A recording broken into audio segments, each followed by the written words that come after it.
আজকে আমি কুরআন শরীফের সূরা বাকারার 3টি আয়াত তিলাওয়াত করেছি। এই 3টি আয়াতের আলোকে কথা বলবো। ভিন্ন ভিন্ন আরও কিছু বিষয়ও আসবে এশার আজানের আগ পর্যন্ত আল্লাহ তৌফিক দিলে।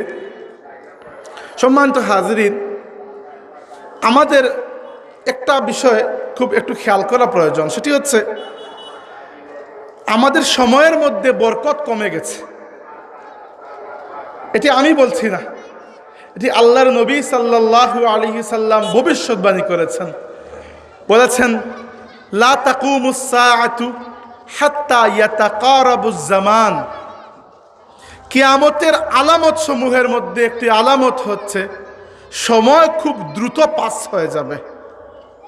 এবং কেউ বলে দেয়া লাগবে না, আমরা খুব ভালো করে জানি যে সময় কত দ্রুত পার হয়। আপনারও মনে হবে, গতকাল শুনলাম অক্টোবর, আজকে নভেম্বর গিয়ে ডিসেম্বর প্রায় চলে আসছে। এবং আল্লাহর রসুল নিজে বলেছেন যে বছর হয়ে যাবে মাসের মতো, মাস হয়ে যাবে জুমার মতো, জুমা বলতে সপ্তাহের মতো, আর সপ্তাহ হয়ে যাবে দিনের মতো, দিন ঘন্টার মতো, আর ঘন্টা হয়ে যাবে বনাঞ্চলে যখন আগুন লাগে। আপনি নিশ্চিত করে বলতে পারবেন না যে এখন ধরেন সন্ধ্যা 7টা, এখন এতটুকু জায়গায় আগুন আছে, 8টায় অতটুকু জায়গা পর্যন্ত যাবে। হতে পারে 8টায় বাতাস পেয়ে আগুনের 3 মাইল দূরে চলে যেতে পারে। আমাদের দেশে এরকম আগুন খুব বেশি লাগে না। আপনারা যারা পেপার পত্রিকা পড়েন, অস্ট্রেলিয়ায় প্রচণ্ড গরম, মাঝে মধ্যে ওইখানে বনাঞ্চলে আগুন লাগে। একদিনে প্রায় দেশের অর্ধেক পর্যন্ত পুড়ে ছাই হয়ে যায়। তো আল্লাহর নবী সাল্লাল্লাহু আলাইহি ওয়াসাল্লাম বলেছেন যে সময় এত দ্রুত নষ্ট হবে যেন বনাঞ্চলে আগুন লেগেছে, বলতে পারবে না কখন দিন শুরু করেছিলে, কখন দিন শেষ হয়ে যাবে। এবং আমাদেরকে তো আরও কিছু লানত পকেটে নিয়ে ঘুরতে হয়। সবচেয়ে বড় লানত তো এই মোবাইল। আমিও ব্যবহার করি, আপনারাও করেন। এবং মোবাইলকে খুব কমই আমরা ফোন করার জন্য ব্যবহার করি, বেশিরভাগই অন্যান্য কাজের জন্য। মুখ লুকানোর কিছু নাই, আপনারাও করেন, আমিও করি, সবাই আমরা ফেসবুক, ইউটিউব নিয়ে ব্যস্ত। তো এইগুলোতে সময় খুব দ্রুত কেটে যায়। কিন্তু একদিন তো মরতে হবে। জন্ম আল্লাহ রাব্বুল আলামিন দুনিয়াতে পাঠাবেন কিনা সেটি নিয়ে একটা প্রশ্ন ছিল, কিন্তু দুনিয়াতে যখন এসেছি মরতে হবে এটি নিয়ে কোনো প্রশ্ন নেই, কোনো প্রশ্ন নেই।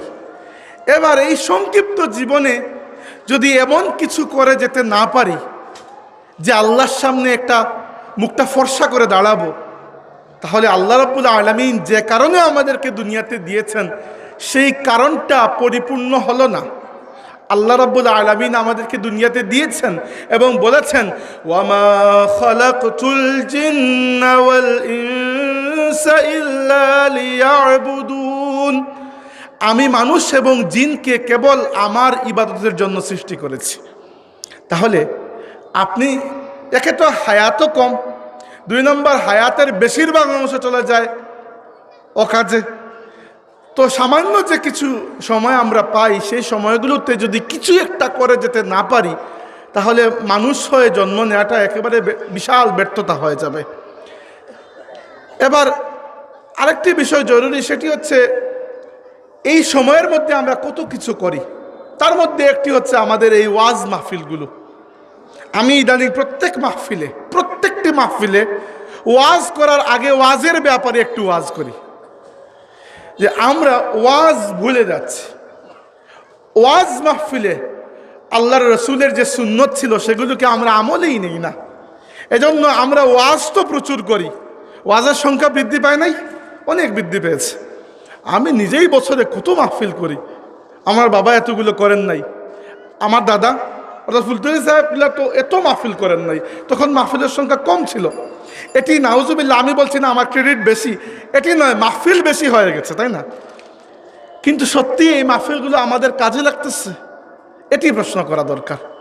নইলে একটি প্যান্ডাল, কিছু মাইক, কিছু লাইট, কিছু অতিথি দাওয়াত দেওয়া, তাদেরকে হাদিয়া দেওয়া, খাওয়ানো, এই সেই মাইকিং করা, এগুলো তো টাকা পয়সার বিষয়, এগুলো তো ফ্রিতে কেউ দেয় নাই। তো টাকা পয়সা খরচ করে আয়োজকরা আয়োজন করলেন, আপনারা দোকানপাট ছেড়ে, বাড়িঘর ছেড়ে এত স্বাদের নির্বাচনী প্রচারণা ছেড়ে আপনারা যে এখানে এসে আমার সামনে বসেছেন, বসাটা একেবারে বেকার হয়ে যাবে যদি আমরা এখান থেকে কিছু নিতে না পারি। তাই খুবই জরুরি হচ্ছে ওয়াজ মাহফিলগুলোর প্রতি খেয়াল করা। কেন খেয়াল করব? কারণ দেখেন, এই ওয়াজ মাহফিলগুলো আমাদের অনেক বড় সম্পদ, স্বীকার করবেন কিনা? আপনাদের সমাজে, অর্থাৎ আমাদের এই বাংলাদেশের মুসলিম সমাজে ইসলাম যে এখনো আলহামদুলিল্লাহ অনেকটা টিকে আছে, এর পেছনে ওয়াজ মাহফিলের একটি বড় অবদান আছে কিনা? শুধুমাত্র মাদ্রাসা খুলে আর যৎসামান্য কিছু মানুষকে আলিম বানিয়ে পুরো সমাজে মানুষকে এতটা নামাজি বানানো সম্ভব হতো? আপনার সবাইকে মাদ্রাসায় ভর্তি করে আপনি মুহাদ্দিস বানিয়ে দিতেন? হতো না। সাধারণ মানুষের কাছে আপনি কোরআনের দাওয়াত কিভাবে পৌঁছাতেন যদি এই ওয়াজ মাহফিলগুলো না হতো? তাইলে এই ওয়াজ মাহফিলের ওয়াজটি করা দরকার। ওয়াজ করা আমাদের নবী সাল্লাল্লাহু আলাইহি ওয়াসাল্লামের সুন্নাত। শুধু তাই নয়, ওয়াজ করা সমস্ত নবী রাসূলের সুন্নাত, এবং ওয়াজ করা আল্লাহ রাব্বুল আলামিনেরও সুন্নাত। আল্লাহ পাক কুরআনুল কারীমকে আমাদের কাছে নাজিল করেছেন এবং বলেছেন, ইয়া আইয়ুহান নাসু ক্বাদ জাআতকুম মাউইযাতুম মির রাব্বিকুম, হে মানব জাতি, তোমাদের কাছে তোমাদের রবের পক্ষ থেকে একটি ওয়াজ এসেছে। তাই ওয়াজের প্রতি খেয়াল করা প্রয়োজন। সম্মানিত হাজিরিন, যে আমাদের ওয়াজ মাহফিলগুলো যেন খারাপ মানুষের হাতে পড়ে এগুলো বেকার সময় নষ্ট না হয়ে যায়।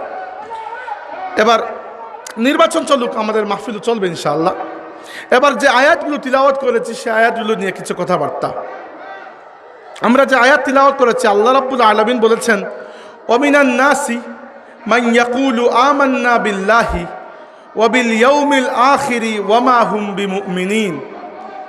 মানুষের মধ্যে কিছু মানুষ রয়েছে যারা বলে যে আমরা আল্লাহর প্রতি ঈমান এনেছি এবং আখিরাতের প্রতিও ঈমান এনেছি। ওয়া মা হুম বিমুমিনিন, আল্লাহ এবং আখিরাতের প্রতি ঈমান আনার পরেও এরা মুমিন হতে পারে না। অনেক বড় টেনশনের বিষয় আমাদের জন্য। কারণ আল্লাহ বলেছেন কি, মানুষের মধ্যে কিছু মানুষ রয়েছে যারা বলে যে আমরা আল্লাহর প্রতি ঈমান এনেছি, আমরা আখিরাতের প্রতি ঈমান এনেছি, কিন্তু তবুও তারা মুমিন হতে পারে না। বরং তারা কি করে, ইউখাদিউনাল্লাহা ওয়াল্লাযীনা আমানু, তারা বরং আল্লাহকে এবং ঈমানদার মুসলমানদেরকে ধোঁকা দেওয়ার চেষ্টা করে। ওমা ইয়াখদাউনা ইল্লা আনফুসাহুম ওমা ইয়াশউরুন, কিন্তু তারা কেবল নিজেদেরকেই ধোঁকা দেয়, আল্লাহকে তারা ধোঁকা দিতে পারে না, কিন্তু তারা সেটি বুঝে না। এই হচ্ছে আমার আয়াত। এবার এই আয়াতকে যদি আমরা একটু ব্যাখ্যা করি তাহলে দেখেন, আমাদের ঈমানের শাখা কয়টি? ছোটকালে পড়ে এসেছিলাম আমরা, ঈমানে মুজমাল, ঈমানে মুফাসসাল, এগুলো মনে আছে মসজিদে? আমানতু বিল্লাহি ওয়া মালাইকাতিহি ওয়া কুতুবিহি ওয়া রুসুলিহি ওয়াল ইয়াউমিল আখির ওয়াল কদরি খাইরিহি ওয়া শাররিহি মিনাল্লাহি তাআলা ওয়াল বা'সি বা'দাল মাউত। ঈমানের শাখা 6টা। আল্লাহর প্রতি ঈমান, আল্লাহর ফেরেশতাদের প্রতি ঈমান, আল্লাহর যত নবী রাসূল আল্লাহ পাঠিয়েছেন সবার প্রতি ঈমান, যত আসমানি কিতাব আছে সবার প্রতি ঈমান, মৃত্যু পরবর্তী জীবন থেকে নিয়ে আখিরাত পর্যন্ত, মানে পরকালের প্রতি ঈমান, আর তাকদীরের প্রতি ঈমান। তাইলে আল্লাহ রাব্বুল আলামিন এখানে কি বলছেন? কিছু মানুষ আছে যারা আল্লাহর প্রতিও ঈমান আনার দাবিদার এবং আখিরাতের প্রতিও ঈমান আনার দাবিদার, কিন্তু তবুও তারা মুমিন নয়। এখানে কাদেরকে উদ্দেশ্য? আমাদের নবী সাল্লাল্লাহু আলাইহি ওয়াসাল্লাম যখন হিজরত করে মক্কা শরীফ থেকে মদিনা তাইয়্যিবায় গেলেন, তখন মদিনায় যাওয়ার পরে আল্লাহর নবী যাদের সাথে প্রথমবার মিলিত হলেন এরা হচ্ছে মদিনার ইহুদি। মদিনার 3টি ইহুদি গোত্র ছিল, 3টি ইহুদি গোষ্ঠী ছিল। মক্কা শরীফে কোনো ইহুদি ছিল না, আল্লাহর নবী কখনো ইহুদিদের সাথে সাক্ষাৎ হয় নাই। মদিনায় যাওয়ার পরে আল্লাহর নবীর সামনে প্রথমবার ইহুদিরা আসলো। এবার ইহুদিদের কাছে যখনই ইসলামের দাওয়াত দেওয়া হতো তারা বলতো, তো আমরা তো আল্লাহকে বিশ্বাস করি, আমরা তো আল্লাহকে বিশ্বাস করি, এবং ইহুদি ধর্মে আল্লাহ রাব্বুল আলামিনকে ডাকা হয় ইয়াজদা, তো আমরা তো ইয়াজদাতে বিশ্বাস করি। এবং আপনারা বলছেন আখিরাতের কথা, আমরা তো আখিরাতেও বিশ্বাস করি, কারণ ইহুদিরা আল্লাহর নবী মুসা আলাইহিস সালামের উম্মত, তো তারা বিশ্বাস করে। কিন্তু তাদের একটাই কথা, আমরা তোমাদের নবী মুহাম্মদকে বিশ্বাস করব না। তাদের মূল যুক্তি কোনটা? এইটা। এজন্য আল্লাহ বলেছেন কিছু মানুষ আছে যারা আল্লাহর প্রতিও ঈমান আনে, আখিরাতের প্রতিও ঈমান আনে, তবুও তারা মুমিন নয়। কেন? তারা রাসূলুল্লাহ সাল্লাল্লাহু আলাইহি সাল্লামের প্রতি ঈমান আনতে চায় না, এজন্য তারা মুমিন নয়। আল্লাহ কি বলছেন? ইউখাদিউনাল্লাহা ওয়াল্লাযীনা আমানু, তারা আল্লাহকে ধোঁকা দিতে চায়। তারা মনে করে আল্লাহ হয়তো আমাদের এই চালাকি বুঝতে পারবেন না। ওয়াল্লাযীনা আমানু, এবং যারা ঈমানদার মুসলমান, মুহাম্মদ সাল্লাল্লাহু আলাইহি ওয়াসাল্লামের হাত থেকে ইসলাম কবুল করেছে, এদেরকেও তারা ধোঁকা দিতে চায় যে আমাদের কাছে খামোখা ঈমানের দাওয়াত দিয়ে লাভ নেই, আমরা তো এমনিতেই মুমিন। ওয়ামা ইয়াখদাউনা ইল্লা আনফুসাহুম ওয়ামা ইয়াশউরুন, কিন্তু এই বেকুব লোকেরা বুঝে না যে তারা শুধু নিজেদেরকেই ধোঁকা দিচ্ছে। তাইলে এখান থেকে আমরা একটু বুঝতে পারলাম ঈমানের আসল হকিকত হচ্ছে রাসূলুল্লাহ সাল্লাল্লাহু আলাইহি সাল্লামের প্রতি ঈমান। কিভাবে? এটি একটু ব্যাখ্যা করতে চাই। আমরা যে কালিমা পড়ে ইসলাম কবুল করেছিলাম, যে আকীদার বিষয়, খেয়াল করবেন, সেই কালিমাটি কি ছিল? লা ইলাহা ইল্লাল্লাহু মুহাম্মাদুর রাসূলুল্লাহ। এখানে তিনটা কথা আছে, তিনটা কথা। প্রথমটা হচ্ছে লা ইলাহা, দুই নম্বর ইল্লাল্লাহ, আর তিন নম্বরটা হচ্ছে মুহাম্মাদুর রাসূলুল্লাহ। লা ইলাহা মানে হচ্ছে কোনো মাবুদ নাই। আমি যে কারো পূজা করব, কারো উপাসনা করব, কারো ইবাদত করব, এরকম কোনো মাবুদ নাই। প্রথমে এই নেগেটিভ, কেউ নাই। ইল্লাল্লাহ, একমাত্র আল্লাহ আছেন। আল্লাহর এই যোগ্যতা আছে যে তাকে আমি সেজদা করব, অন্য কারো এই যোগ্যতা নেই যে তার সামনে আমি কপাল ঝুঁকাবো, একমাত্র আল্লাহ। হিসাব করলে দেখবেন এই দুইটাই কিন্তু গায়েবের খবর। কারণ আপনি বলছেন লা ইলাহা, কোনো মাবুদ নাই। কিভাবে বুঝলেন কোনো মাবুদ নাই?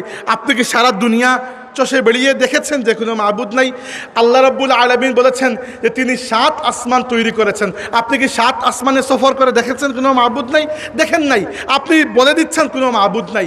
এবং কি বলছেন? ইল্লাল্লাহ, একমাত্র আল্লাহ আছেন, এক আল্লাহ। এই দুইটাই কিন্তু গায়েবের খবর। আপনি দেখেন নাই, বিশ্বাস করেছেন। কি জন্য করেছেন? কারণ কালিমার শেষের অংশে আপনি বলছেন মুহাম্মাদুর রাসূলুল্লাহ, এবং আমি সাক্ষী দিচ্ছি মুহাম্মদ সাল্লাল্লাহু আলাইহি ওয়াসাল্লাম আল্লাহর রাসূল। যেহেতু তাকে আমি আল্লাহর রাসূল বলে মেনে নিয়েছি, তাই তিনি যত খবর আমাকে দিয়েছেন সব কিছুর উপর আমার বিশ্বাস হয়ে গেছে। কালিমার আসল বিষয়টা হচ্ছে এখানে। আপনারা আল্লামা রইসুদ্দিন হামজাপুরি, সতপুরি মুহাদ্দিস সাহেব হুজুর রহমতুল্লাহি আলাইহিকে চিনেন নাকি? অনেক আগেই দুনিয়া থেকে বিদায় নিয়েছে, কেউ কেউ চেনেন, সবাই চিনেন না। সতপুরের মুহাদ্দিস সাহেব বলতে আবার আপনি মৌলানা সালিক আহমদ সাহেব রহমতুল্লাহ আলাইহির কথা বুঝবেন না। উনিও সতপুরের মুহাদ্দিস সাহেব, কিন্তু সতপুরে এর আগে আরেকজন মুহাদ্দিস ছিলেন সতপুর মাদ্রাসায়। তাকে অনেকেই হামজাপুরের মুহাদ্দিস সাহেব ডাকেন, কারণ ওনার মূল বাড়ি হামজাপুর। আর আমরা সতপুরের মুহাদ্দিস সাহেব হিসাবে চিনি। আমার বাল্যকালে ওনার সাথে অনেক স্মৃতি আছে।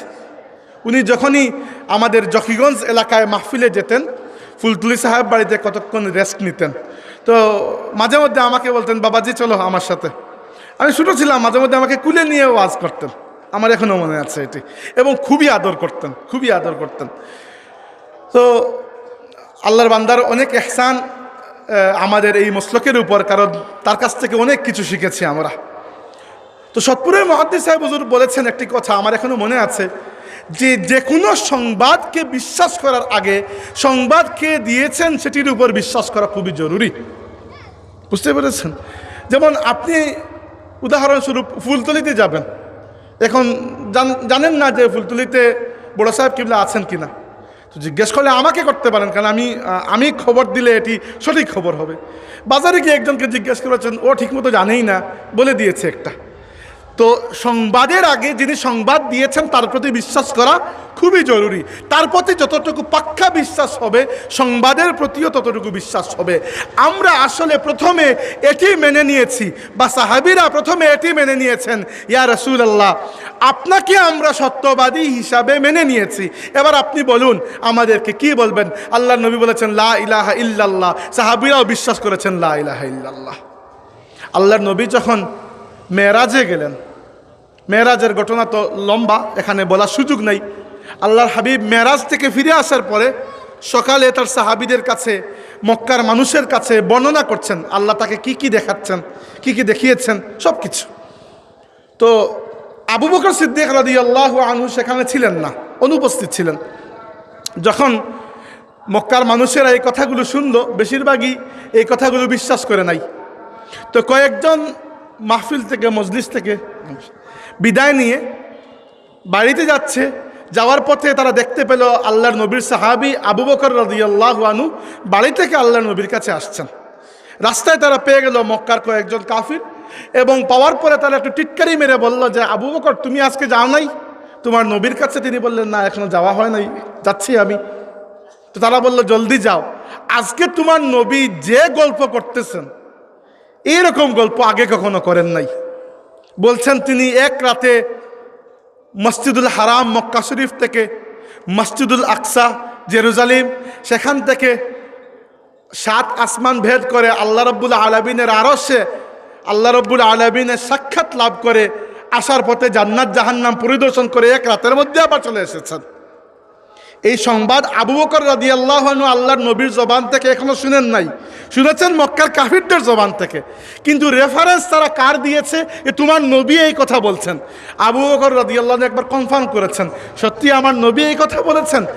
তারা বলল যে এখনো বসে আছেন, তুমি গিয়ে শুনো, গল্প এখনো চলতেছে। আবু বকর রাদিয়াল্লাহু আনহু সেখানে গিয়ে আবার শোনার প্রয়োজন মনে করলেন না, বরং এখানে থেকেই তিনি বললেন, শুনো, যদি আমার নবী সাল্লাল্লাহু আলাইহি ওয়াসাল্লাম এই কথা বলে থাকেন, আমি আবু বকর বিশ্বাস করি তিনি সত্য বলেছেন। কারণ কি, প্রথমেই আবু বকর রাদিয়াল্লাহু আনহু মুহাম্মাদুর রাসূলুল্লাহ ওই বাক্য ঠিক করে নিয়েছেন। এরপরে তিনি নিজে বলেছেন, তারা অবাক যে তুমি এটি বিশ্বাস করো, তোমাকে তো বড় আকলওয়ালা মানুষ মনে করি আমরা।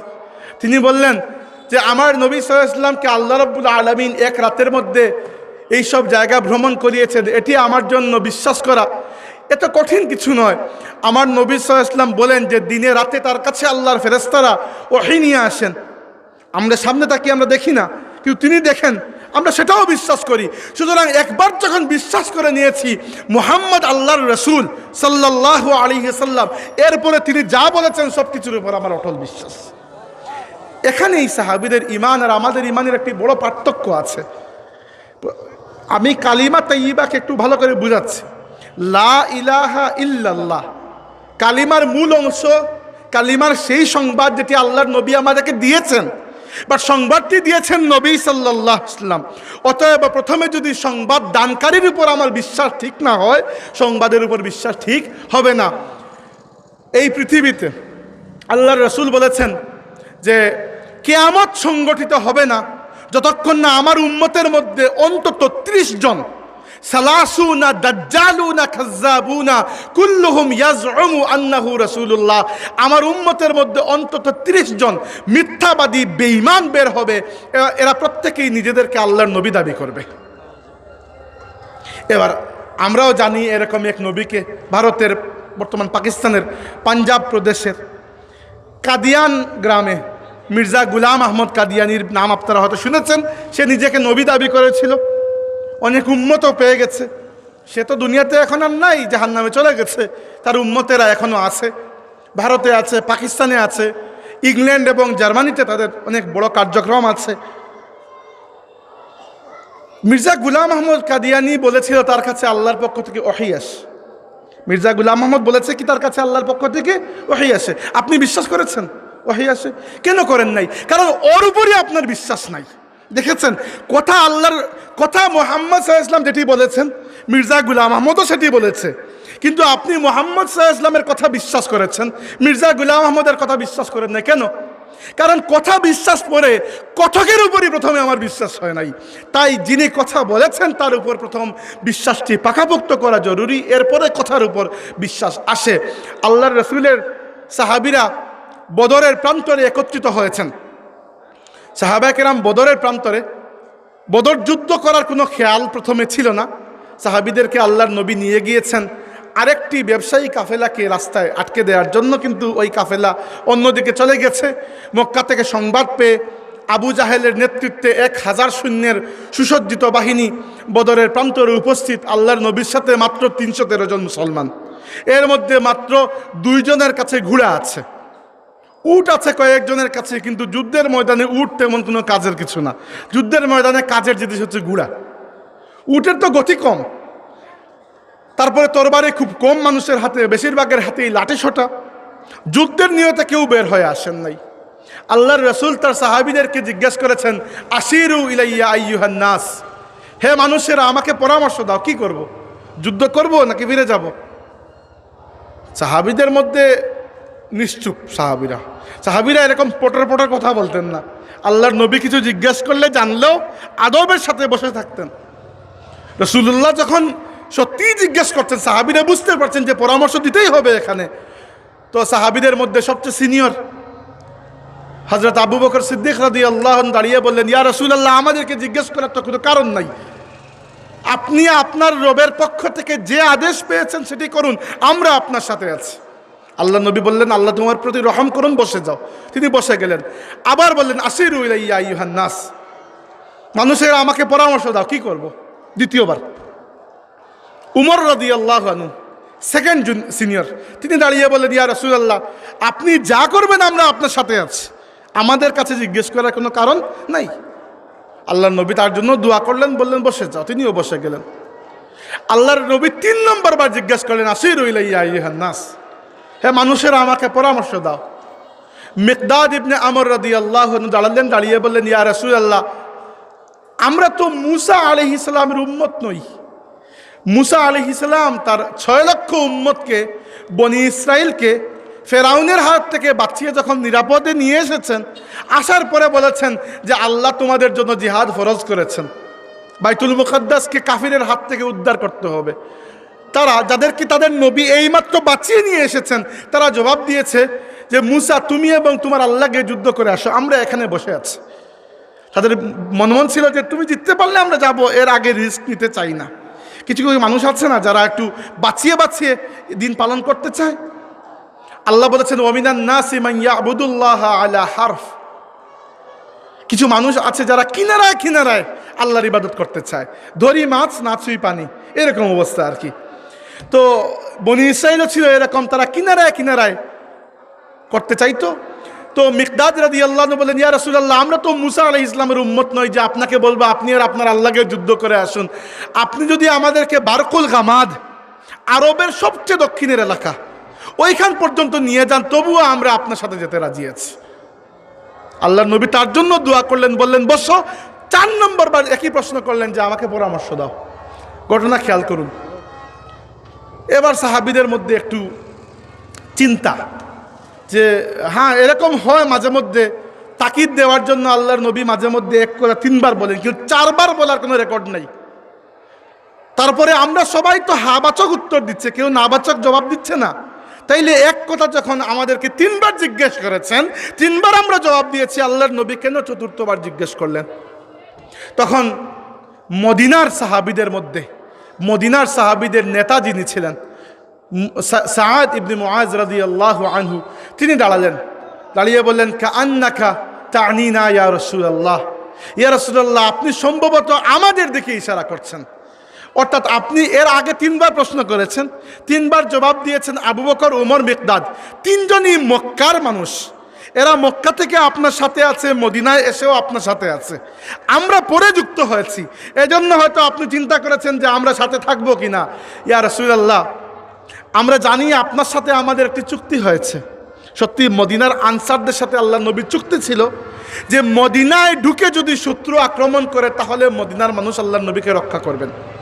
এই চুক্তির বাইরে তারা আবদ্ধ নয়। কিন্তু এখন তো আল্লাহর নবী মদিনায় নেই, বেরিয়ে এসেছেন, তাই তিনি জিজ্ঞেস করছেন যে তোমরা এখন আমার সাথে আছো কিনা। তো সাআদ ইবনে মুআজ বললেন, ইয়া রাসূলুল্লাহ, ইন্না আমান্না বিকা ওয়া সাদ্দাকনাকা, আমরা আপনার প্রতি ঈমান এনেছি, আপনাকে আল্লাহর নবী বলে বিশ্বাস করে নিয়েছি, এরপরে আপনি আমাদেরকে যা করতে আদেশ দিবেন তা করাই আমাদের জন্য ঈমান। তাইলে সাআদ ইবনে মুআজ রাদিয়াল্লাহু আনহুর কথা থেকে আমরা কি বুঝতে পারলাম?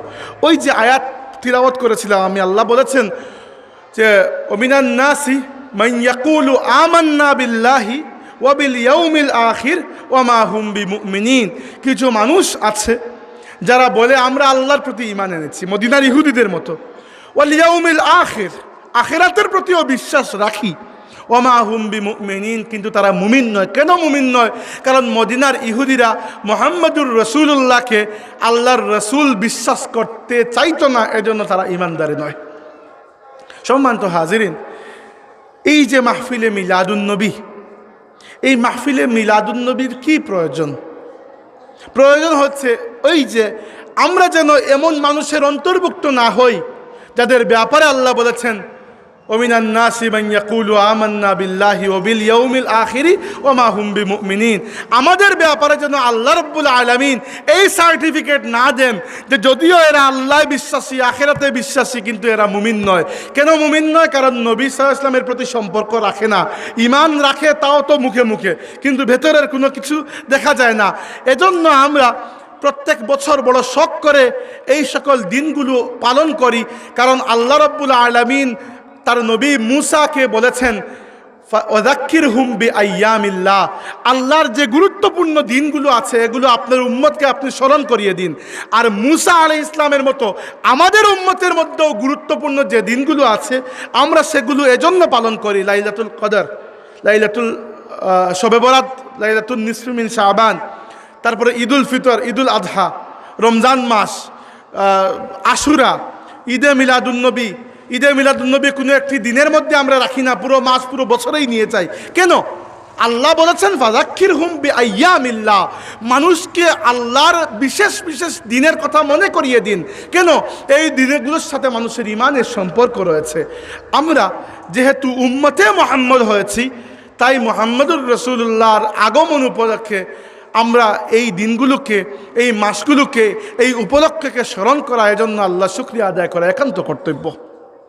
এবার আরেকটি অংশে যাই বক্তব্যের, সেটি হচ্ছে আমরা যে ঈমানদার, আমরা যে মুমিন, অর্থাৎ আমরা আল্লাহর প্রতিও ঈমান এনেছি, আখিরাতের প্রতিও, নবী রাসূলের প্রতিও, কিতাবসমূহের প্রতিও, ফেরেশতাদের প্রতিও এবং তাকদীরের প্রতিও। ঈমানের যে ঈমানে মুফাসসালের যে 6টি শাখা, এই 6টি শাখা কোনোটি আপনি আসলে পেতেন না যদি আপনি মুহাম্মদুর রাসূলুল্লাহর উপর বিশ্বাস না করতেন। একবার হিসাব করে দেখুন, না আপনি আল্লাহর পরিচয় পেতেন, না জানতেন যে ফেরেশতা কাকে বলে। আপনি তো নিজে কখনো ফেরেশতা দেখেন নাই, ফেরেশতা আপনার কাছে আসেনও নাই। তাছাড়া আল্লাহ রাব্বুল আলামিন যেহেতু আপনাকে, আপনার প্রতি ওহী নাজিল করেন নাই, তাইলে আপনি বুঝতেন না যে আসমানি কিতাব কাকে বলে। আল্লাহ রাব্বুল আলামিন আপনার তাকদীরে কি লিখে রেখেছেন আপনি জানেন না, সুতরাং তাকদীরের পরিচয় জানতেন না। আর আখিরাতের ব্যাপারে আল্লাহর নবী আমাদেরকে জানিয়েছেন, নাইলে আমরা কিছুই জানতাম না। তাইলে এই পুরো ঈমানের পুরো বিষয়টা কিন্তু নির্ভর করে মুহাম্মদুর রাসূলুল্লাহ কালিমার এই শেষ বাক্যটির উপর, সাল্লাল্লাহু আলাইহি ওয়াসাল্লাম। এজন্য এই মাহফিলে মিলাদুন নবী বা রসুল করিম সাল্লাল্লাহু আলাইহি ওয়াসাল্লামের নাম মুবারকের ওসিলায় যে মাহফিলগুলো সাজে, এই মাহফিলগুলোতে অংশগ্রহণ করার চেষ্টা করবেন। এই মাহফিলগুলো ঈমানের একটি খোরাক আমাদেরকে দিয়ে যায়। এবার আসি আল্লাহর নবী সাল্লাল্লাহু আলাইহি ওয়াসাল্লামের উম্মত যে আমরা হলাম, হওয়ার যে বেনিফিট, যে উপকারিতা, কি উপকারিতা পেলাম? আপনাদের এখানে ধরেন নির্বাচন হচ্ছে, ইউনিয়ন পরিষদ, তো চেয়ারম্যান পদে দাঁড়িয়েছেন, উদাহরণস্বরূপ জানি না তো কয়জন, ধরেন 10 জন, এতটা হবে না, 7-8 জন হবে। ওকে, মেম্বার পদে ধর অসংখ্য। কারণ আমি তো পুরো রবিউল আউয়াল মাস মিলাদুন্নবীর মাহফিল ছিল, 2 দিন মনে হয় মাহফিল নাই ছিল না, বাকি 28 দিনের মাহফিল ছিল। যত জায়গায় গিয়েছি প্রত্যেকটি মাহফিলে মানুষ দোয়া চেয়েছেন, দোয়া করবেন চেয়ারম্যান হব, দোয়া করবেন মেম্বার হব। আমি চিন্তা করেছিলাম যে ওগুলো একটা লিস্ট রাখলে ভালো হতো, পরে মিলিয়ে দেখতাম কে কে পাস করেছেন, কে কে ফেল করেছেন, তাহলে আমার দোয়া কত % কবুল হলো আর কত % বেকার গেল, এটার একটা আন্দাজ পাওয়া যেত। যাই হোক, এটা তো আর সম্ভব নয়, এমনি বললাম। কিন্তু মানুষ যে হারে নির্বাচন করতেছেন, ভোটার থেকে ভোট প্রার্থীর সংখ্যাই মাঝে মধ্যে বেশি মনে হয়। এক পরিবারে দেখলাম 5 জন মেম্বার পদে দাঁড়িয়ে গেছেন। আমি চিন্তা করলাম, আমি তাদেরকে জিজ্ঞাসা করেছি যে আপনাদের পরিবারে সদস্য কয়জন? তারা বলেছেন পুরো এক্সটেন্ডেড ফ্যামিলি মিলে 13 জন, তার মধ্যে 5 জন একই ওয়ার্ডে মেম্বার দাঁড়িয়ে গেছেন। কে কাকে ভোট দেবে?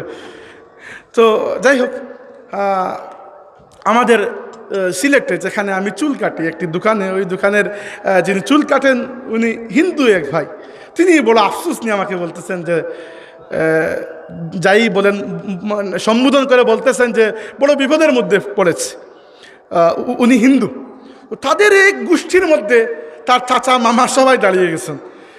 এবার ভোট কাকে দেবেন এটা নিয়ে বড় সমস্যা, এর জন্য তিনি বাড়িতেই যান না, দোকানেই ঘুমান, যে নির্বাচনটা শেষ হোক তারপরে বাড়িতে যাব। যাই হোক, তো বলছিলাম যে এখন নির্বাচনে যে আমরা ভোট দেই, কি দেখে দেই? ধরেন কে আমাদের ভালো সেবা করতে পারবেন, বা কে সৎ, কে যোগ্য ইত্যাদি। তার মানে আমরা এটাও খেয়াল করি যে আপনাকে যে ভোট দেব চাচাজি, দেওয়ার ফলে আমার লাভ কি, আমার বেনিফিট কি, আপনাকে যে জিতালাম আমার বেনিফিট কি। তো এই জিনিসটা আমরা সব জায়গায় দেখি। আল্লাহ রাব্বুল আলামিন প্রায় ১০০ লক্ষ নবী রাসূল পাঠিয়েছেন, তার মধ্যে আমাদেরকে মুহাম্মদুর রাসূলুল্লাহ সাল্লাল্লাহু আলাইহি ওয়াসাল্লামের উম্মত বানিয়েছেন। বেনিফিটটা কি আমাদের? আমরা আল্লাহর রসুলের উম্মত হলাম, আমাদের এখানে বেনিফিট কি? অন্য নবী রাসূলের উম্মতরা আল্লাহর পক্ষ থেকে যে পজিশন, যে স্ট্যাটাস, যে মর্যাদা পেয়েছে, যে সুযোগ সুবিধা পেয়েছে, যেরকম দয়া পেয়েছে, সেরকমই যদি আমাদের পেতে হয়, তাহলে আমরা শ্রেষ্ঠ নবীর উম্মত কিভাবে হলাম? এজন্য আমি কিছু উদাহরণ দেখিয়ে দিতে চাই যে না চাইতেই আল্লাহ আপনাকে কত বড় নিয়ামত দিয়েছেন। আল্লাহর নবীর উম্মত হওয়ার জন্য আপনাকে কোনো পরিশ্রম করতে হয় নাই। বেশিরভাগই প্রায় সবাই এখানে জন্মগত মুসলমানই হবেন। কেউ যদি প্রথমে হিন্দু হন তারপরে মুসলমান, তাইলে বোঝা গেল আপনি বড় একটা ত্যাগ স্বীকার করেছেন, ইসলামের মধ্যে এসেছেন। মা মুসলমান, বাবা মুসলমান, আপনার তো কিছু করা লাগে নাই, অটোমেটিক আপনি মুসলমান। তো আপনি না চাইতে আল্লাহ আপনার জন্য কত বড় নিয়ামত রেখে দিয়েছেন, সেটির একটা উদাহরণ আজকে দিতে চাই। সেটি হচ্ছে, সম্মানিত হাজিরিন, দেখেন আল্লাহ রাব্বুল আলামিন আমাদেরকে, আমি বলেছি আমরা হচ্ছি শেষ উম্মত, আমাদের পরে আর কোনো উম্মত নেই। কারণ উম্মত তৈরি হয় নবীর মাধ্যমে। যেহেতু মুহাম্মদ সাল্লাল্লাহু আলাইহি ওয়াসাল্লামের পরে আর কোনো নবী নেই, সেহেতু আর কোনো উম্মত নেই। কিয়ামত পর্যন্ত আমরাই আল্লাহর একমাত্র মনোনীত উম্মত। তো এই উম্মত হওয়ার যে ফায়দা আমরা পেয়েছি, সাথে একটি বিষয়, অন্য নবী রাসূলের উম্মতের ইতিহাস যদি আপনি পড়েন, তাহলে অন্য নবী রাসূলের উম্মতরা লম্বা লম্বা হায়াত পেতেন, অনেক লম্বা হায়াত। আপনি আগের যুগের মানুষের ইতিহাস পড়ে দেখবেন, কেউ ১৫০-২০০ বছর, কেউ আরও বেশি জীবনযাপন করেছেন। তো আগের জীবনে এত বেশি মানুষের পেরেশানিও ছিল না, মোবাইল টোবাইল যেহেতু ছিল না, তাই অনেক বেশি ইবাদত বন্দেগী করার সুযোগ পেতেন। তো আমরা আখেরি যুগের উম্মত, আমাদের একে তো হায়াত কম, ২ নম্বর আমি প্রথমেই বলেছি হায়াতের মধ্যে বরকত কম। তাহলে দেখা যায় জীবনে আমাদের আল্লাহর ইবাদতটি বড় কমই করা হয়, বাকি সব কিছু করা হয়, ইবাদতের সংখ্যা বড় কমে যায়। এবার যদি এমন হয়ে যায় যে কিয়ামতের দিন অন্য কোনো নবী, উনার উম্মত আল্লাহ রাব্বুল আলামিনের কাছে বিশাল নেকির পাহাড় নিয়ে দাঁড়িয়েছে, আর মুহাম্মদুর রাসূলুল্লাহ, যার ব্যাপারে আল্লাহ রাব্বুল আলামিন বলেছেন ওয়ামা আরসালনাকা ইল্লা রাহমাতাল লিল আলামিন, উনার উম্মত যদি দেখা যায় সামান্য সামান্য নেকি নিয়ে দাঁড়িয়েছে, এটি আমাদের নবীর সম্মানে আঘাত লাগবে না? কিন্তু আমাদের নবীর সম্মানে তো আল্লাহ রাব্বুল আলামিন আঘাত দেবেন না। আল্লাহ ওয়াদা করেছেন ইয়াউমা লা ইউখজিল্লাহুন নাবিয়্যা ওয়াল্লাযীনা আমানু মাআহু, আল্লাহ রাব্বুল আলামিন সেদিন, সেই কিয়ামতের দিন তার নবী এবং নবীর সাথে যারা ঈমান কবুল করেছেন এদেরকে কখনো লাঞ্ছিত করবেন না। তো এটার কিভাবে হবে? আমাদের তো হায়াত কম, তো ইবাদতও কম। দেখা যাবে আপনি সারা জীবনে ইবাদত করেছেন মুটমাট কয়েকশো বা কয়েক হাজার ঘন্টা, আর অন্যান্য জাতি উম্মতেরা কয়েক বছরের হিসাব হয়ে যাবে। এজন্য আল্লাহ রাব্বুল আলামিন আপনাকে দিয়েছেন লাইলাতুল কদর। এই উম্মতকে, অন্য কোনো উম্মতকে আল্লাহ দেন নাই। আল্লাহ আপনাকে পুরো বছরে এমন একটি রাত দিয়েছেন যে রাতের ব্যাপারে আল্লাহ বলেছেন লাইলাতুল কদরি খায়রুম মিন আলফি শাহর। লাইলাতুল কদর এমন রাত যে রাত 1000 মাসের চাইতে উত্তম। এক রাত 1000 মাসের চাইতে উত্তম। 1000 মাসে কয় বছর হয়? প্রায় 83 বছর 4 মাস। তাইলে এবার আপনি দেখেন তো, আপনি জীবনযাপন করেছেন 60 বছর ধরলাম, এর মধ্যে আপনি আন্না হলো 30টি লাইলাতুল কদর পেয়েছেন, যেগুলোকে আপনি আলহামদুলিল্লাহ আপনার সাধ্যমতো ইবাদত বন্দেগীতে পার করেছেন। ওই 30কে আপনি যদি প্রত্যেকটারে 1000 মাস দিয়ে গণনা করেন, তাহলে অন্য কেউ আপনার পাশে আসতে পারবে না। আল্লাহ রাব্বুল আলামিন আপনাকে হায়াত যদিও কম দিয়েছেন, কিন্তু একমাত্র মুহাম্মদুর রাসূলুল্লাহর উম্মত হওয়ার কারণে উনার ওসিলায় আল্লাহ রাব্বুল আলামিন আপনাকে প্রত্যেক বছর এমন একটি রাত দেন যে এক রাতের ইবাদত 1000 মাসের ইবাদতের সমপরিমাণ লেখা হয়। এটি কিসের বেনিফিট? এটি আল্লাহর নবীর উম্মত হওয়ার বেনিফিট। আল্লাহ নবী সাল্লাল্লাহু আলাইহি ওয়াসাল্লাম বলেছেন যে আল্লাহ রাব্বুল আলামিন আমাকে, শুধু আমাদের নবীকে, অন্য কোনো নবীকে দেন নাই, আমাকে জান্নাতের খাজানা থেকে, জান্নাতের ধনভাণ্ডার থেকে একটি ধনভাণ্ডার আল্লাহ আমাকে দুনিয়াতে দান করেছেন। জান্নাতের ধনভাণ্ডার থেকে আল্লাহ রাব্বুল আলামিন একটি ধনভাণ্ডার আমাদের নবীকে দুনিয়াতে দিয়েছেন এবং আল্লাহর নবী সেটি নিয়ে যান নাই, উম্মতের হাতে রেখে গেছেন। সাহাবীরা জিজ্ঞেস করেছেন, ইয়া রাসূলুল্লাহ, এই ধনভাণ্ডার কি? আল্লাহর নবী বলেছেন, এই ধনভাণ্ডার হচ্ছে একটি তাসবিহ। তাসবিহটি হচ্ছে ওয়ালা হাওলা ওয়ালা কুওয়াতা ইল্লা বিল্লাহিল আলিয়্যিল আযীম। এই একটি তাসবিহ যেটি আপনাকে মানুষ শয়তান এবং জিন শয়তান সব কিছু থেকে সংরক্ষণ বা প্রোটেকশন দেওয়ার জন্য যথেষ্ট। অন্য কোনো নবীর উম্মতকে আল্লাহ রাব্বুল আলামিন এমন কোনো বরকত, এমন কোনো নিয়ামত দেন নাই। সম্মানিত হাজিরিন, আল্লাহ রাব্বুল আলামিন আমাদেরকে আমাদের নবীর ওসিলায় আরও কত কিছু দিয়েছেন। আল্লাহর নবী সাল্লাল্লাহু আলাইহি ওয়াসাল্লাম বলেছেন, আমার যে উম্মত সকালে 3 বার এবং রাতে 3 বার, সকালে 3 বার এবং রাতে 3 বার এই তাসবিহ পাঠ করবে, রাদিতু বিল্লাহি রাব্বান ওয়া বিল ইসলামি দীনা ওয়া বি মুহাম্মাদিন সাল্লাল্লাহু আলাইহি ওয়াসাল্লাম নবিয়্যান ওয়া রাসূলা, সেই দিন বা সেই রাতে যদি সে মারা যায়, আল্লাহ তাকে সম্পূর্ণ নিষ্পাপ অবস্থায় দুনিয়া থেকে বিদায় দেবেন। কত বড় নিয়ামত! আল্লাহর রাসূল সাল্লাল্লাহু আলাইহি ওয়াসাল্লাম বলেছেন, আমার যে উম্মত রাতে ঘুমানোর আগে সূরা বাকারার শেষ 2 আয়াত তিলাওয়াত করে ঘুমাবে, আল্লাহ রাব্বুল আলামিন পুরো রাতের জন্য এই 2টি আয়াত যথেষ্ট করে দেবেন। রাসূলুল্লাহ সাল্লাল্লাহু আলাইহি ওয়াসাল্লামের উম্মত হওয়ার জন্য যে সুবিধা আমরা পেয়েছি, সেই সুবিধা হচ্ছে যে আল্লাহ রাব্বুল আলামিন মৃত্যুর সময় পর্যন্ত আমরা তাওবা করলে সেই তাওবাকে কবুল করেন। অন্য কোনো উম্মতের জন্য এই সুবিধা ছিল না, যে সুবিধাটি আমরা পেয়েছি। আমরা যখন মৃত্যুবরণ করছি, আমাদের প্রাণ আমাদের দেহ থেকে বিদায় নিচ্ছে, সেই সময় যদি আমরা বলি, আল্লাহ আমি গুনাহ করেছি, আমাকে মাফ করে দাও, রব্বুল আলামিন আমাদের গুনাহকে মাফ করে দেবেন। এটি আল্লাহ ওয়াদা দিয়েছেন। মেরাজ থেকে আসার পরে আল্লাহর নবী সাল্লাল্লাহু আলাইহি ওয়াসাল্লাম বলেছেন, আমি তোমাদের জন্য 3টি উপহার নিয়ে এসেছি। 3টি উপহার। প্রথম উপহার হচ্ছে 5 ওয়াক্ত নামাজ। 2 নম্বর উপহার হচ্ছে সূরা বাকারার শেষ 2 আয়াত, আমানার রাসূলু বিমা উনজিলা ইলাইহি মির রাব্বিহি ওয়াল মুমিনুন, এখান থেকে শেষ পর্যন্ত। আর 3 নম্বর উপহার হচ্ছে একটি ঘোষণা। সেই ঘোষণা আল্লাহ রাব্বুল আলামিন নিজে দিয়েছেন। বলেছেন, ইয়া রাসূলুল্লাহ, আপনার যে উম্মত শিরক না করে মারা যাবে, মুশরিক নয়, শিরক করে নাই আল্লাহর সাথে, শিরক তো বুঝেন তাই না, আল্লাহর সাথে শিরক করে নাই, এই অবস্থায় মারা যাবে, বাকি যত গুনাহ করুক আল্লাহ তাকে ক্ষমা করে দেবেন। তাইলে এই দেখেন, আমি যে বললাম না কিছুক্ষণ আগে উদাহরণ দিয়ে, আল্লাহর রাসূলের যে উম্মত হয়েছে, না চাইতেই আল্লাহ রাব্বুল আলামিন আমাদেরকে এতটুকু নিয়ামত দিয়েছেন।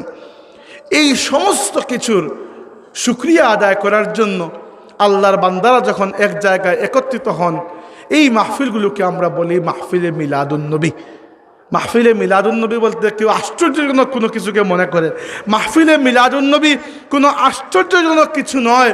আল্লাহ রাব্বুল আলামিন তার হাবিবে পাক সাল্লাল্লাহু আলাইহি সাল্লামকে পাঠিয়ে আমাদেরকে যত নিয়ামত দিয়েছেন, আল্লাহ রাব্বুল আলামিনের সেই সকল নিয়ামতের বিনিময়ে আল্লাহর শুকরিয়া আদায় করার মাহফিল হচ্ছে মাহফিলে মিলাদুন্নবী।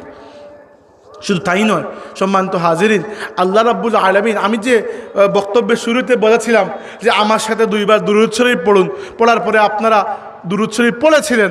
এই যে দুরূদ শরীফ পড়েছেন, আল্লাহর নবী বলেছেন, মান সাল্লা আলাইয়া ওয়াহিদাতান সাল্লাল্লাহু আলাইহি আশরা, আমার যে উম্মত একবার আমার প্রতি দুরূদ পাঠ করে, আল্লাহ রাব্বুল আলামিন তার প্রতি 10 বার রহমত নাযিল করেন।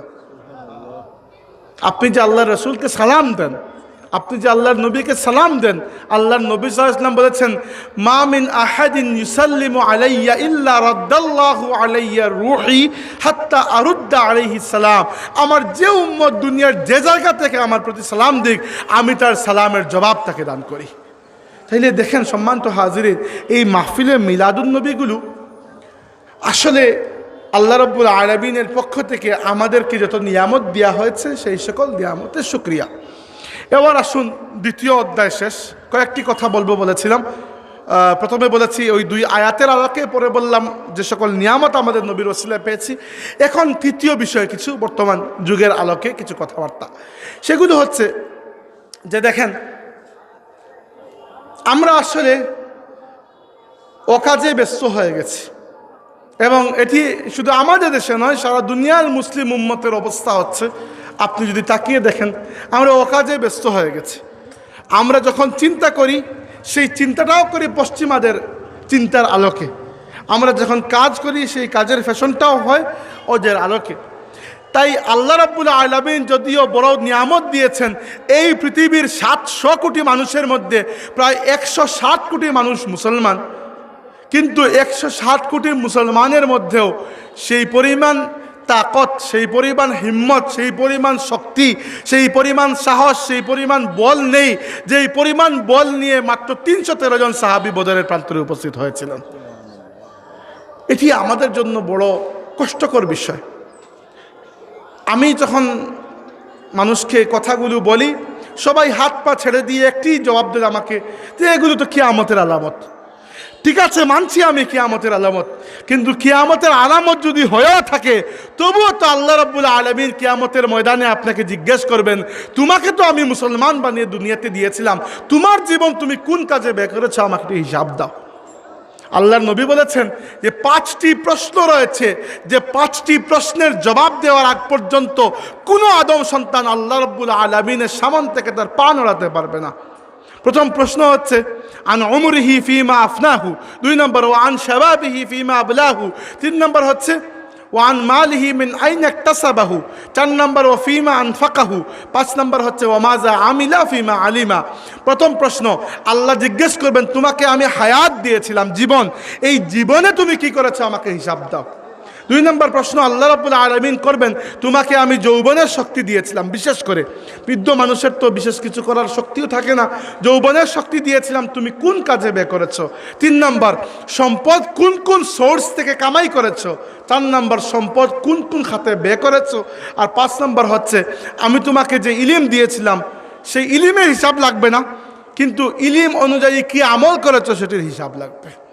তাইলে এবার দেখেন সম্মানিত হাজিরিন, আল্লাহ রাব্বুল আলামিন এই দুনিয়াতে আমাদেরকে যখন দিয়েছেন, আল্লাহ বলেই দিয়েছেন, কুনতুম খায়রা উম্মাতিন উখরিজাত লিন-নাস, তোমরা শ্রেষ্ঠ জাতি, যাদেরকে আমি মানুষের জন্য নির্বাচিত করেছি।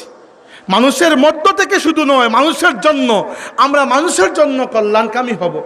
কিন্তু আজ এই পৃথিবীতে এত এত মুসলমান দেশ, আর এত এত মুসলমানের সংখ্যার দিক থেকে তো আমরা মাশাআল্লাহ কম নই, কিন্তু হিম্মতের দিক থেকে, কিন্তু আমাদের তাকত শক্তির দিক থেকে এই পৃথিবীতে মুসলমানদের অবস্থা কতটুকু করুণ আপনি একবার তাকিয়ে দেখুন। আপনার পাশেই এই মায়ানমারের আরাকানে আপনার রোহিঙ্গা মুসলিম ভাইদের সাথে যে কি পরিমাণ বর্বর আচরণ করা হয়েছে, আপনারা কি দেখেন না এগুলো পত্রপত্রিকায়? এই পৃথিবীতে 160 কোটি মুসলমান, কেউ কিছু করতে পেরেছে? বা আপনার কি মনে হয় কেউ কিছু আদৌ করতে পারবে? এইরকম তো নতুন নয়। 1990-এর দশকে ইউরোপের একটি দেশ রয়েছে সার্বিয়া, নাম শুনেছেন? সার্বিয়া অনেকেই জান ওই দেশে। সার্বিয়া যে দেশ, সেটি ইউরোপের 2টি মাত্র মুসলিম দেশ রয়েছে, একটি বসনিয়া আর একটি আলবেনিয়া। ওই বসনিয়ার উপর তারা হামলা করেছিল এবং এত লক্ষ লক্ষ মানুষকে হত্যা করেছে, আর এত লক্ষ লক্ষ নারীকে ধর্ষণ করেছে, যার কোনো হিসাব এই দুনিয়াতে দেওয়া সম্ভব নয়। লেবাননে এরকম কাজ হয়েছে এরও আগে, এই পৃথিবীতে হাজারো হচ্ছে। এগুলো কেন হচ্ছে একটু তো চিন্তা করা উচিত। জীবনটা কি এত এত সস্তা যে দুনিয়াতে আসলাম, একটু খেলাম, একটু দোকানদারি করলাম, বা একটু চাকরি করলাম, একটু লেখাপড়া করলাম, এরকম কিছু কাজ টাজ করলাম, পরে মারা গেলাম? আপনার কি জন্য এইটি মনে আসে না যে আল্লাহ বারবার বলে দিয়েছেন, ইয়াউমা ইয়াকুমুন নাসু লিরাব্বিল আলামিন, প্রত্যেকটি মানুষকে গিয়ে এক সময় আল্লাহর সামনে দাঁড়াতে হবে। দাঁড়িয়ে আপনি কি জিজ্ঞেস করবেন? আপনি কি জবাব দিবেন আল্লাহকে? আল্লাহ কখনো আপনাকে জিজ্ঞেস করবেন না যে অমুক দেশের প্রেসিডেন্ট কি করেছেন, তুমি একটু হিসাব দাও। আল্লাহ কখনো আপনাকে জিজ্ঞেস করবেন না যে ফুলতলি সাহেব কি করেছেন, একটু হিসাব দাও। ফুলতলি সাহেবের হিসাব তিনি দেবেন, আপনার হিসাব আপনাকে দিতে হবে। মানুষকে যখন আমরা বলি যে এই দুনিয়াতে মুসলমানদের অবস্থা বড় করুন, আমাদেরকে ঠিক পথে এগুতে হবে, বিদ্যা বুদ্ধি অর্জন করে দুনিয়ার বুকে আবার আমাদের নামের অঙ্কন করতে হবে। মানুষ বলে ইমাম মাহদি আলাইহিস সালাম আসবেন, তিনি আসার পর অটোমেটিক হয়ে যাবে। ঠিক আছে, আসবেন, না করতেছি না, আসবেন। আল্লাহর রাসূল সাল্লাল্লাহু আলাইহি ওয়াসাল্লামের অন্ততপক্ষে 20-22টি হাদিস রয়েছে যে কিয়ামতের আগে ইমাম মাহদি আসবেন। আমি অস্বীকার করছি না, কিন্তু কিয়ামতের দিন ইমাম মাহদিকে আপনার পক্ষ থেকে আল্লাহর কাছে জবাব দেবেন না? আপনার জবাব আপনাকেই দিতে হবে। তাইলে আমরা প্রত্যেকেই এটাই চিন্তা করা উচিত, আমাদের ব্যক্তিগত জীবনে আমরা শুধুমাত্র নিজের পেট ভরা ছাড়া আল্লাহর জন্য এমন কি কাজ করলাম যেটি নিয়ে কিয়ামতের দিন আমরা আল্লাহর সামনে দাঁড়াতে পারবো। নাইলে এই ওয়াজ নসিহত একেবারে বেকার একটা জিনিস। আমি আসলাম 2-4 টাকা হাদিয়া পেলাম, আর আপনারা আনলেন, আপনারা 2-4 টাকা হাদিয়া দিলেন, ওই শেষ। যদি কিছু একটা আপনি আজকে নিয়ে যেতে না পারেন, একটা চিন্তা, একটা দোয়া আজকে আপনি যদি না শিখতে পারেন, একটা তাসবিহ। এই জন্য আমি প্রত্যেকে মাহফিলে চেষ্টা করি নতুন একটু কিছু শেখানোর। একটা দোয়াই ভালো ছোট্ট, একটা তাসবিহ ভালো ছোট্ট। আমি আজকে যেগুলো বললাম, রাত থেকে আজকে থেকে আপনি এই আমল শুরু করুন। প্রত্যেক রাতে 3 বার রাদিতু বিল্লাহি রাব্বা ওয়া বিল ইসলামি দীনা ওয়া বি মুহাম্মাদিন সাল্লাল্লাহু আলাইহি ওয়া সাল্লাম নবিয়্যান ওয়া রাসূলা।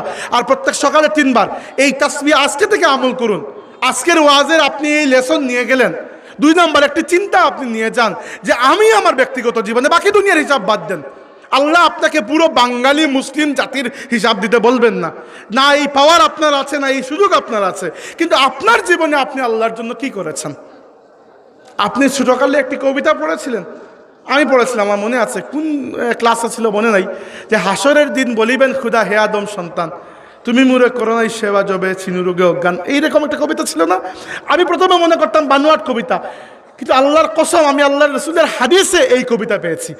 কবিতা যিনি লিখেছেন অনেক জানি না, অনেক বুদ্ধি খাটিয়ে লিখেছেন, পড়ালেখা করে লিখেছেন। ওই কবিতার মূল ভাব একটি হাদিসের মধ্যে আছে।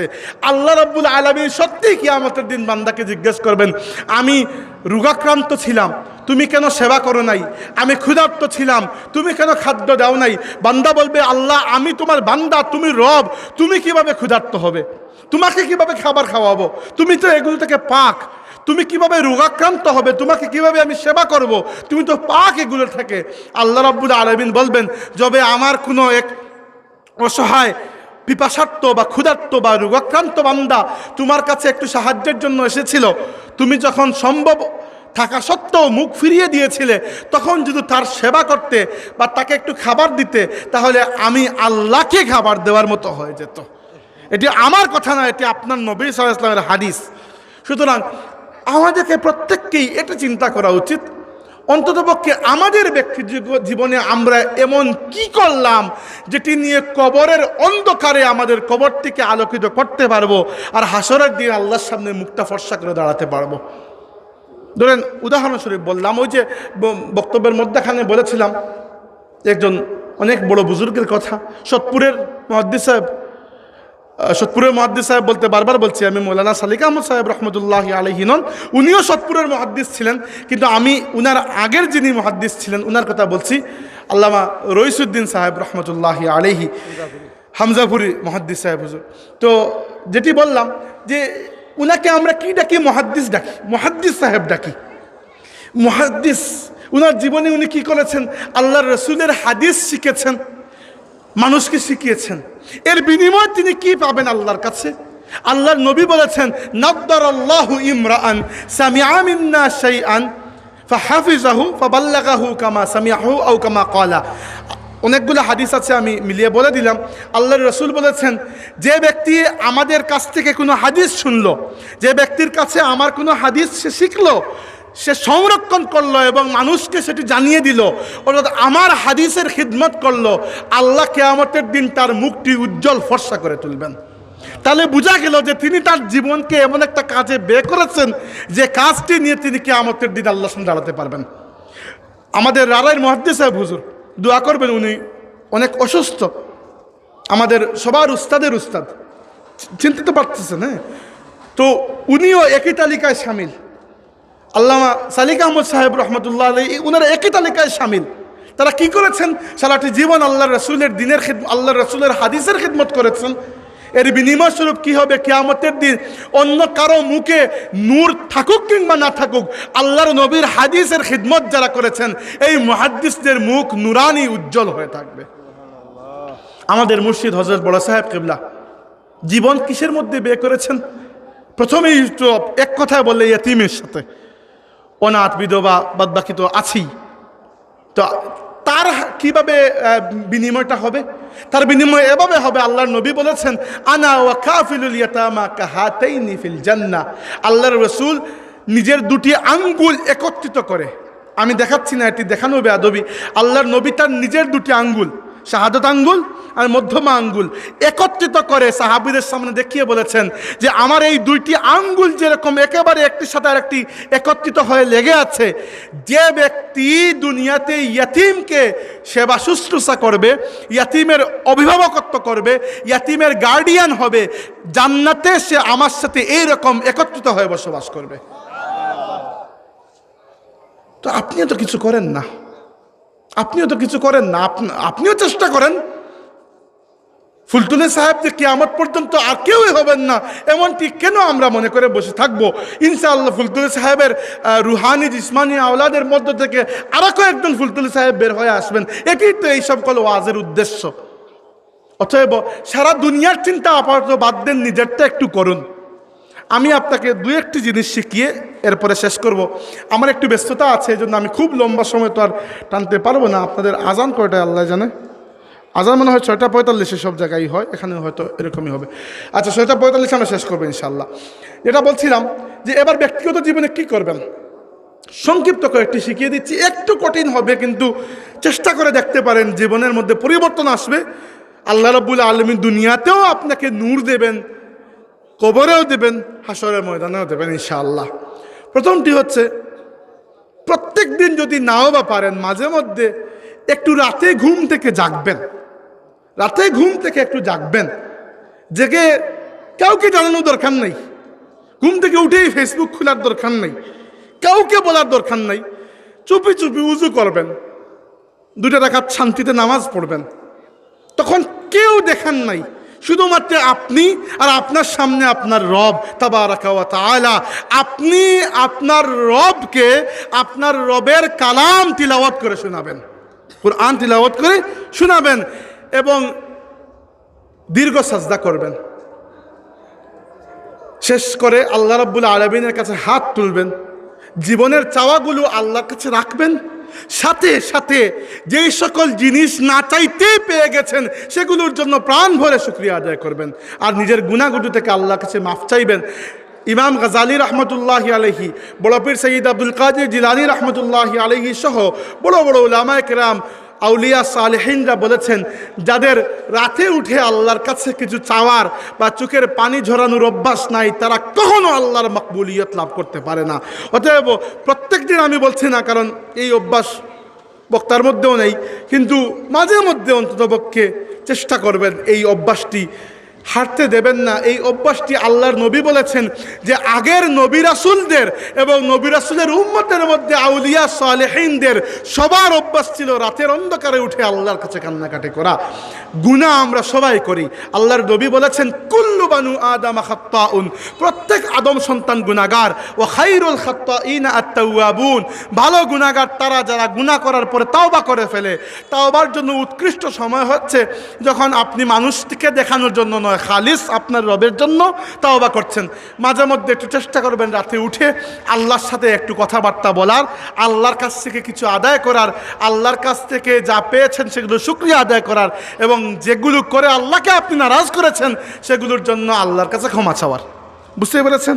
এটি 2 নম্বর একটি বিষয় হচ্ছে,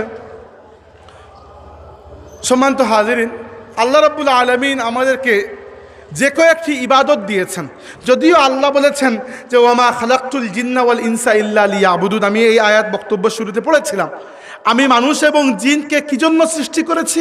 একমাত্র আমার ইবাদত করার জন্য। কিন্তু ইবাদত তো আর আপনি সব সময় করতে পারছেন না, কিন্তু সব সময়টা আপনার ইবাদতের মধ্যে যাবে। আমি আপনাকে 2টা টেকনিক বলে দিই, এই 2টা টেকনিকে আপনি আপনার পুরো সময়টা ইবাদতের মধ্যে কাটিয়ে দিতে পারবেন। টেকনিক 2টি কী কী? প্রথমটি হচ্ছে নিয়ত। আপনারা যারা হাদিসের সাথে একটু হাত হাত ধরাধরি আছে, ইলমে হাদিস পড়েছেন, আপনারা জানেন আমাদের হাদিসের কিতাবগুলোর মধ্যে সবচেয়ে প্রথম বা সবচেয়ে বিশুদ্ধ কিতাব সহিহ বুখারী, প্রথম না দুঃখিত, সবচেয়ে বিশুদ্ধ কিতাব সহিহ বুখারী, এবং সহিহ বুখারী কিতাবের প্রথম হাদিস হচ্ছে ইন্নামাল আমালু বিন্নিয়াত, প্রত্যেকটা কাজ নিয়তের উপর নির্ভরশীল। এবার আপনি যে কাজটি করছেন সেই কাজের ক্ষেত্রে যদি আপনি নিয়ত রাখেন এটি আমার রবকে আমি সন্তুষ্ট করার জন্য করছি বা এটি আমার নবীর সুন্নত সেজন্য আমি করছি, তাহলে কাজ তো আদায় হবে, সাথে আপনার আমলনামাটিও সওয়াবে পরিপূর্ণ হয়ে যাবে। একটি উদাহরণ দিই, ধরেন আপনি সকালে ঘুম থেকে উঠে বা রাতে ঘুমাতে যাওয়ার আগে বা ভাত খাওয়ার পরে কোনো না কোনো সময় তো দাঁত পরিষ্কার করেন, তাই না? দাঁত তো পরিষ্কার করেন, ব্রাশ করেন, মিসওয়াক করেন, হোয়াটএভার করেন। তো এবার দাঁত পরিষ্কার করার সময় আপনি শুধু দাঁতই পরিষ্কার করলেন, দাঁত পরিষ্কার হয়ে গেল, কিন্তু দাঁত পরিষ্কার করার সময় যদি আপনি এটি নিয়ত রাখেন যে আমার নবী সাল্লাল্লাহু আলাইহি ওয়াসাল্লাম দাঁত মুবারক পরিষ্কার করতেন, এটি তার সুন্নত, এজন্য আমি দাঁত পরিষ্কার করছি, দাঁত তো পরিষ্কার হবে, সাথে আপনার আমলনামা সুন্নতের উপর আমল করার জন্য নেকিতে পরিপূর্ণ হয়ে যাবে। তো নিয়ত করতে তো কষ্ট না, নিয়ত পড়া লাগবে না, করলেই হবে, মনে মনে নিয়ত করলেই হবে যে আমি এই জন্য দাঁত পরিষ্কার করছি, রাসূলুল্লাহ সাল্লাল্লাহু আলাইহি ওয়াসাল্লাম দাঁত পরিষ্কার করতেন, আমি এই জন্য সুরমা দিচ্ছি, আমি ওযু করার সময় এই জন্য দাড়ি খিলাল করছি, বা ইত্যাদি অন্যান্য যে কোনো কাজ। আপনি সপ্তাহে এক সপ্তাহ বা 2 সপ্তাহ পরে পরে হাতের নখ তো কাটেন, শরীরের অপ্রয়োজনীয় লোম পরিষ্কার করেন, এই প্রত্যেকটি কাজ জরুরি, আপনি করেন, স্বাভাবিক মানুষ হিসাবে আমরা সবাই করি। এই প্রত্যেকটা কাজ কিন্তু রাসূলুল্লাহ সাল্লাল্লাহু আলাইহি ওয়াসাল্লামের সুন্নাত। কেননা আপনি যখন নিজেকে পরিষ্কার পরিচ্ছন্ন করছেন, নখ কাটেন কি, চুল কাটেন কি, গোঁফ কাটেন কি, যাই কাটেন, আপনি ওটি কাটার সময় খেয়াল রাখলেন যে বা নিয়ত করলেন যে আল্লাহ তোমার নবী সাল্লাল্লাহু আলাইহি ওয়াসাল্লাম এটি করেছেন, তাই আমি তোমার নবীর উম্মত হিসাবে তোমার নবীর সুন্নতের উপর আমল করছি মাবুদ। জাস্ট আপনার কাটা তো হয়ে যাবে, নিয়ত না করলেও তো আপনি কাটবেন, আর নিয়ত করে যদি কাটেন তাহলে আপনি তো পরিষ্কার হয়ে গেলেন, আপনার আমলনামাও হয়তো গুনাহ থেকে আল্লাহ পরিষ্কার করে দেবেন। তাইলে প্রথম টেকনিক কি? নিয়ত। 2 নম্বর টেকনিক হচ্ছে খুব সহজ সহজ কিছু তাসবিহ রয়েছে, এগুলো ছাড়বেন না, অভ্যাস হয়ে যাবে। আমার যেহেতু অভ্যাস হয়েছে, আপনার অভ্যাস হতে দুষ্কি। ধরেন আল্লাহ রাসূল আমাদেরকে শিখিয়েছেন ভাত খেতে শুরু করার সময় বিসমিল্লাহ বলে শুরু করা, শেষ করার পরে আলহামদুলিল্লাহ, খুবই স্বাভাবিক বিষয় এগুলা। মসজিদে প্রবেশ করার সময় বিসমিল্লাহ, আল্লাহুম্মা ইফতাহ লি আবওয়াবা রাহমাতি, বের হওয়ার সময় বের হওয়ার দোয়া বলেন না, আমার মসজিদ থেকে বের হওয়ার সময় আমার মনে পড়ে বলেছি আল্লাহুম্মা ইন্নী আসআলুকা মিন ফাদলিক। আজানের জবাব দেওয়ার পরে দুরূদ শরীফ পড়া, এরপরে দোয়া করা, আল্লাহুম্মা রাব্বা হাযিহি দাওয়াতি তাম্মা।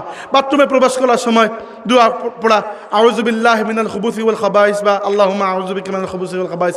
বের হওয়ার সময় দোয়া করা, ডান পায়ে মসজিদে প্রবেশ করা, বাম পায়ে বের হওয়া, আর বাম পায়ে বাথরুমে প্রবেশ করা, ডান পায়ে বের হওয়া। এই ছোট্ট কিছু জিনিস আমাকে একটিবার বলেন তো, আপনি ডান পা দিয়ে মসজিদে ঢুকেন কিবা বাম পা দিয়ে, অথবা বাম পা দিয়ে বাথরুমে ঢুকেন কিবা ডান পা দিয়ে, আল্লাহর এখানে কি গরজ, কি যায় আসে?